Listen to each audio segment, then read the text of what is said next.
ഇപ്പം ഹരാരെ പറയും, ഒരു സ്റ്റേഡിയത്തിൽ നമ്മൾ ഒന്നിച്ചിരിക്കുന്നത് മനുഷ്യൻ്റെ ഒരു സഹകരണത്തിൻ്റെ വലിയ അത് അദ്ദേഹത്തിന് ആദ്യകാലത്തെ ചരിത്രത്തിനെ പറ്റി അറിഞ്ഞുകൂടാത്തതുകൊണ്ടാണ്. ചരിത്രകാരനാണ് അദ്ദേഹം. പക്ഷേ ട്രൈബ്സ് നമ്മൾ ഇപ്പോഴും കാട്ടി നോക്കിയാൽ മതി, ഓരോ ട്രൈബ് വേറെ വേറെ വേറെ തന്നെയാണ് താമസിക്കുന്നത്. അവരെല്ലാവരും കൂടെ ഒന്നിച്ച് കൂടിയിരിക്കാറൊന്നുമില്ല. ഇത് നമ്മൾ അറിയേണ്ടതുണ്ട്. ഒരു കൂട്ടരെ മറ്റൊരു കൂട്ടർ പിടിച്ചുകൊണ്ട് വന്ന് കൂടെ താമസിപ്പിക്കുന്നത് അടിമകളായിട്ടാണ്. അങ്ങനെയാണ്. അപ്പോഴാണ് ഒന്നാമത്തെ തട്ടും രണ്ടാമത്തെ തട്ടും ഉണ്ടായി. തട്ടുകളിലായിട്ട് മൂന്നാമത്തെ കൂട്ടരെ പിടിച്ചുകൊണ്ട് വരുമ്പോൾ മൂന്നാമത്തെ തട്ടിലായി. ഇങ്ങനെ ഒരിടത്ത് ഒന്നിച്ച് ജീവിക്കുമ്പോഴും സഹകരിക്കുന്നു നമ്മൾ പറയുന്നത് തട്ട് സമൂഹത്തിനകത്ത് സഹകരണമേ ഉള്ളൂ. ഇതാണ് നമ്മൾ മനസ്സിലാക്കേണ്ടത്. ഈ ഒരു മേഖല മനസ്സിലാക്കാതെ നമ്മൾ ഈ പറയുന്ന ഇഷ്ടം പോലെ സൗകര്യങ്ങൾ വന്നാൽ അത് നമ്മുടേതായി ആസ്വദിക്കാനോ ജീവിക്കാനോ സത്യത്തിൽ കഴിയാത്ത നിലവാരത്തിൽ തട്ട് സമൂഹത്തിനകത്താണ് നമ്മളുള്ളത്. അത് വളരെ സ്ട്രിഞ്ചൻ്റായിട്ട് ആചരിച്ചിരുന്നതാണ് ആദ്യകാലത്തെല്ലാം. വളരെ കൃത്യമായിട്ട് തട്ടായിട്ടായിരുന്നു നിന്നിരുന്നത്. അത് മാറുന്നത് ഫാക്ടറികൾ വരുമ്പോഴാണ്. പല തട്ടിലുള്ളവരെ ഒന്നിച്ച് കൊണ്ടുവന്ന് ഫാക്ടറിയിൽ കൊണ്ടുവരുമ്പോഴാണ് ഈ തുല്യതയെ പറ്റിയുള്ള ചർച്ചയും ലിബർട്ടിയെ പറ്റിയുള്ള ചർച്ചയൊക്കെ ഉണ്ടാകുന്നത്. അതുവരെ നമുക്ക് അങ്ങനെയില്ല. വളരെ കൃത്യമായി ഹെറാർക്കിക്കലായ മൂല്യബോധമാണ് നമുക്കുള്ളത്. അത് കാരണം കൊണ്ട് നിങ്ങൾ എത്ര സ്വത്തുണ്ടായാലും ശരി, സ്വത്ത് ആർജിച്ച് അതിൻ്റെ തലപ്പത്തിരിക്കുന്ന ആളിന് മാത്രമേ അല്പമെങ്കിലും സ്വാതന്ത്ര്യം അനുഭവിക്കത്തുള്ളൂ. അവർക്ക് പോലും അവർ മറ്റുള്ളവരെ അടിച്ചമർത്തി വെച്ചിരിക്കുന്ന കാരണം കൊണ്ട് അവർക്ക് ഈ അടിച്ചമർത്തിയവരുടെ പേടിയോടെ ഇരിക്കാനൊക്കത്തുള്ളൂ. അതുകൊണ്ടാണ് രാജത്വം ഉള്ളവർക്ക് മുഴുവൻ അംഗരക്ഷകർ ആവശ്യമായിട്ട് വരുന്നത്. അവർക്ക് ഒരിക്കലും അവർ കഴിക്കുന്ന ഭക്ഷണം ആ കൊണ്ടുവന്നവനെ കൊണ്ട് തീറ്റിച്ചിട്ടായിരുന്നു ഒരു രാജാവ് തിന്നുള്ളൂ. കാരണം അവർക്ക് അറിഞ്ഞുകൂടാ ആരാണ് അവരെ കൊല്ലാൻ പോകുന്നതെന്ന് അറിഞ്ഞാൽ. അത്ര ഭീതി നിറഞ്ഞ സ്വാതന്ത്ര്യമാണ് ഈ രാജാക്കന്മാരെല്ലാം അനുഭവിച്ചിട്ടുള്ളത്. എന്നാൽ അവരെ കൂട്ടുകൂടുന്നവരെ മുഴുവൻ സംശയിച്ചേ പറ്റൂ. സംശയിക്കാതിരിക്കാനൊക്കത്തില്ല.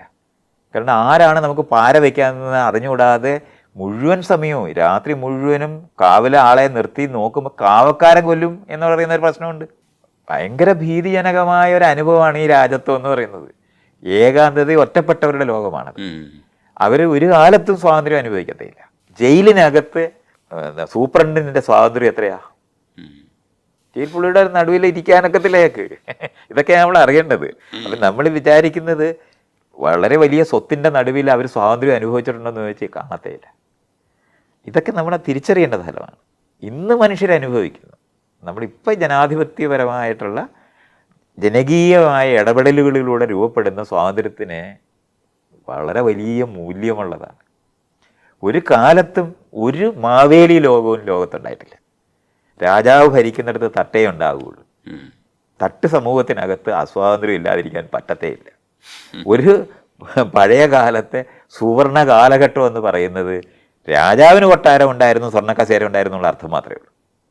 അല്ലാതെ ബാക്കിയുള്ളവർ മുഴുവൻ അടിമകളായിട്ട് തന്നെ കഴിയേണ്ടി വരും. കൊട്ടാരവും കുടിലും തന്നെയാണ്. എല്ലാവരുടെയും സ്വപ്നമാണ് കൊട്ടാരത്തിൽ എത്തിച്ചേരാൻ. പക്ഷെ കൊട്ടാരത്തിൽ ചെന്നവനെല്ലാം ജീവിതകാലം മുഴുവൻ ജയിലിൽ കഴിയുന്നവനായിട്ട് മാറുകയും ചെയ്യും. ഇത് ഈ ഏകാന്ത തടവിന് വിധിക്കുന്നത് പോലെയാണ്. ഡെമോക്രസിൻ്റെ വാളിനെ പറ്റി പറയും. കസേരയിലിരിക്കുമ്പം മുകളിലൊരു വാളുണ്ട്, അത് എപ്പോൾ പൊട്ടി തലയിൽ വീഴുമെന്ന് പേടിച്ചിരിക്കുന്ന ഒരു രാജാവിനെ പറ്റി അവരും സങ്കല്പിച്ചിട്ടുള്ളത്. കാരണം അത് നമ്മൾ അങ്ങനെ അല്ലെന്ന് വിചാരിച്ചുവിടാം. കാരണം കീഴടക്കിയവർക്ക് ഒരിക്കലും സ്വാതന്ത്ര്യം ഉണ്ടാകത്തില്ല. കാരണം കീഴടക്കപ്പെട്ടവർ എപ്പോഴും മോചിക്കാൻ വേണ്ടി ശ്രമിച്ചുകൊണ്ടിരിക്കും. അത് കാരണം കൊണ്ട് അപകടത്തിൻ്റെ നടുവിലേ അവർക്ക് ഇരിക്കാൻ പറ്റുള്ളൂ. എല്ലാ ഭരണാധികാരികളും അസ്വതന്ത്രരായിരിക്കും. ഭരണമില്ലാത്ത ലോകത്തിനെ പറ്റിയാണ്, പരസ്പര സഹകരണത്തിൻ്റെതായ യുക്തിയാണ് നമ്മളിന്ന് പറയുന്നത്. ഇന്നത്തെ അത്രയും സ്വാതന്ത്ര്യത്തോടെ ഒരു കാലത്തും മനുഷ്യൻ ജീവിച്ചിട്ടുണ്ടാകത്തില്ല. നമ്മൾ അനുഭവിക്കുന്ന സ്വാതന്ത്ര്യവും സന്തോഷവും ഒരു കാലത്തും ലോകത്ത് മനുഷ്യൻ അനുഭവിച്ചിട്ടുണ്ടാകത്തില്ല. ഇതുകൊണ്ടാണ് ഈ 800 കോടി ജനവും ഉണ്ടായത്. പണ്ട് അങ്ങനെ പറ്റത്തില്ല. 200 കോടി ജനം 1927 ഈ സെൻസസും കണക്കുമൊക്കെ വെച്ചിട്ട് കണ്ടെത്തിയിട്ടുള്ളത്. അതിനുശേഷം ഇപ്പോൾ 600 കോടി ജനം കൂടിയിട്ടുണ്ട്. അവരിൽ ഈ 800 കോടിക്കകത്ത് ഒരു 700-നും 650-നും ഇടയ്ക്ക് ആൾക്കാർ ഒരു കാലത്ത് ഒരു രാജാവും കഴിയാത്ത അത്രയും സ്വാതന്ത്ര്യത്തോടും സന്തോഷത്തോടും ജീവിക്കുന്നുണ്ട്. പട്ടിണി കിടക്കുന്ന ഒരു 150 കോടിക്കകത്തേ ഉള്ളൂ. പണ്ട് 200 കോടിക്കകത്ത് 150 കോടിയും പട്ടിണിയാണ്. 50 കോടിയാണ് കഷ്ടിച്ച് പായസമൊക്കെ വെച്ച് അല്ലെങ്കിൽ പുഴുക്ക് തിന്നിരുന്ന രാജാക്കന്മാരായിട്ടിരുന്നത്, അല്ലാത്തവരല്ല. ഇതൊക്കെ നമ്മൾ അറിയേണ്ടതുണ്ട്. ഇന്ന് നമ്മൾ അനുഭവിക്കുന്ന അത്രയും സ്വാതന്ത്ര്യത്തോടെ ഒരു കാലത്തും മനുഷ്യകുലം ജീവിച്ചിട്ടില്ല. മൈത്രേയൻ പ്രണയത്തെക്കുറിച്ചും ആ സ്വാതന്ത്ര്യത്തെക്കുറിച്ചും പറയുന്ന കേൾക്കാൻ എനിക്ക് ഭയങ്കര ഇഷ്ടമാണ്. അതുകൊണ്ട് തന്നെ അതിലേക്ക് കൂടെ പോവേണ്ടതുണ്ട്.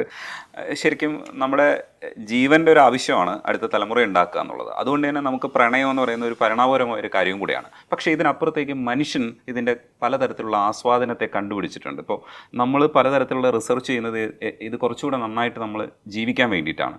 അപ്പോൾ പ്രണയത്തെക്കുറിച്ച് ഒരു സൈഡിൽ നമ്മൾ ഇത്തരത്തിലുള്ള റിസർച്ചസിലേക്ക് പോകുമ്പോഴും ഒരു സൈഡിൽ സദാചാരം എന്ന് പറയുന്നത് നമ്മളെ പുറകോട്ട് വലിക്കുന്നുണ്ട്. പലതരത്തിലുള്ള എസ്റ്റാബ്ലിഷ്മെൻറ്റുകൾ ഉണ്ടാക്കിയിട്ട് പുറകോട്ട് വലിക്കുന്നുണ്ട്. ഇവിടെയൊക്കെ നമ്മൾ ഈ പ്രണയത്തിൻ്റെ ഒരു സ്വാതന്ത്ര്യം അനുഭവിക്കാൻ വേണ്ടിയിട്ടുള്ള അറിവ് എന്ന് പറയുന്നത് നമ്മൾ സ്വയം സൃഷ്ടിച്ചെടുക്കേണ്ട ഒരു അവസ്ഥയാണ്. കാരണം ഇൻസ്റ്റിറ്റ്യൂഷനിൽ നിന്ന് നമുക്കിത് കിട്ടില്ല. ഇതെങ്ങനെയാണ് നമ്മൾ ഓരോ ജീവികളും ഇതെങ്ങനെയാണ് വൈഡായിട്ട് സ്പ്രെഡ് ആവേണ്ട ഒരു അവസ്ഥയിൽ എങ്ങനെയാണ് നമ്മളത് കൈകാര്യം ചെയ്യുക? ഇയാളിത് പറയുന്നത് ജനാധിപത്യത്തിനകത്തെ പ്രണയത്തിനെ പറ്റിയാണ് ഇപ്പോൾ ഇയാളുടെ ചോദ്യം. നമ്മളിപ്പോഴും ഹെയറാർക്കിക്കലായിട്ടുള്ള തട്ട് സമൂഹത്തിൻ്റെ ഇൻസ്റ്റിറ്റ്യൂഷൻസിനകത്താണ് നമ്മൾ ജീവിക്കുന്നത്. ഇപ്പോൾ ഇന്ത്യക്ക് സ്വാതന്ത്ര്യം കിട്ടിയെന്ന് നമ്മൾ പറയുമ്പോൾ ഗുണപരമായി 1947 ആഗസ്റ്റ് 16 ആരനുഭവിച്ചിട്ടുണ്ട്? അങ്ങനൊരു സംഭവം ഉണ്ടായിട്ടേ ഇല്ല. ഒരു ഡേറ്റ്. അതുകൊണ്ടാണ് അത് അങ്ങനെ മനസ്സിലാക്കേണ്ടത്. ഇത് ഈ ഇന്ത്യക്കാരുടെ മാത്രം പ്രശ്നമല്ല. എല്ലായിടത്തും ആ ആളുകളെ ഉപയോഗിക്കാൻ വേണ്ടി നിയന്ത്രിക്കാൻ വേണ്ടി ഉണ്ടാക്കിയ ജനവിരുദ്ധമായ സംവിധാനങ്ങളെയാണ് നമ്മൾ ഭരണക്രമമായിട്ട് കാണുന്നത്. ഭരണം എന്ന് പറയുന്നതാണ് ജനാധിപത്യത്തിൽ ഭരണമില്ല. ഇതും അറിയണം. ജനാധിപത്യത്തിൽ സേവനവും ക്രമീകരണവുമേ ഉള്ളൂ. അത് തിരിച്ചറിഞ്ഞാലേ ഇയാളുടെ ചോദ്യത്തിനകത്ത് നമുക്ക് വരാൻ പറ്റുള്ളൂ. ഇയാൾ ജനാധിപത്യത്തിനകത്ത് സ്വതന്ത്രമായ പൗരന്മാരുടെ പ്രണയത്തിനെ പറ്റി ചോദിക്കുമ്പോൾ മറ്റുള്ളവർക്ക് ഉപയോഗിക്കാൻ വേണ്ടി നിർമ്മിക്കപ്പെടുന്ന പ്രജകളുടെ ലോകത്തുള്ള മനുഷ്യരുടെ ഇഷ്ടാനിഷ്ടങ്ങളാണ് നിലനിൽക്കുന്നത്. ഇതുകൊണ്ടാണ് പെണ്ണ് കാണുന്നിടത്തും അച്ഛനും അമ്മയും ആലോചിക്കുന്ന കല്യാണങ്ങളിൽ നിൽക്കുന്നത്. സ്വയം നമ്മൾ ഇപ്പോഴും നമ്മുടെ ജനപ്രതിനിധികളെ നമ്മൾ തിരഞ്ഞെടുക്കുന്നുണ്ട്. പക്ഷെ ഇണയെ എന്നും തിരഞ്ഞെടുക്കാൻ നമുക്ക് കഴിയാത്തടുത്താണ് നമ്മൾ നിൽക്കുന്നത്. ഇതുകൊണ്ടാണ് അത് അനുഭവിക്കാത്തത്. അപ്പോൾ ഇണയെ തിരഞ്ഞെടുക്കുന്നവരായി മാറുമ്പോഴാണ് നമ്മൾ ഒരുങ്ങിയും ആളുകളെ ഇണക്കാനുള്ള എല്ലാ സാധനവും വരുന്നത്. അപ്പുറത്തെ ആളിനെ അറിഞ്ഞ് അവരോടൊത്ത് ജീവിക്കുന്നത്, അവരുടെ സമ്മതത്തിനെ പറ്റി നമ്മൾ ആലോചിക്കുന്നത്. അപ്പോൾ പണ്ട് മനുഷ്യർ മാത്രമല്ല എല്ലാ ജീവികളും ഇണകളെ ഇണക്കാൻ വേണ്ടിയുള്ള പണിയെടുക്കുന്നിടത്താണ് നമ്മൾ പ്രണയത്തിൻ്റെ ലോകങ്ങൾ മുഴുവൻ നിന്നത്. അത് കഴിഞ്ഞ് ആ പ്രണയം അനുവദിച്ചിട്ടില്ല. കാരണം തട്ട് സമൂഹത്തിനകത്ത് ഒരാൾ വേറൊരാളെ പ്രണയിക്കുന്നത് എവിടെ നിന്നാണെന്നുള്ളത് നോക്കും. കണ്ടീഷൻ സപ്ലൈ എന്ന് പറയുന്ന പോലെ കണ്ടീഷൻസിൻ്റെ നടുവിൽ മാത്രമേ അന്ന് പ്രണയം അനുവദിക്കത്തുള്ളൂ.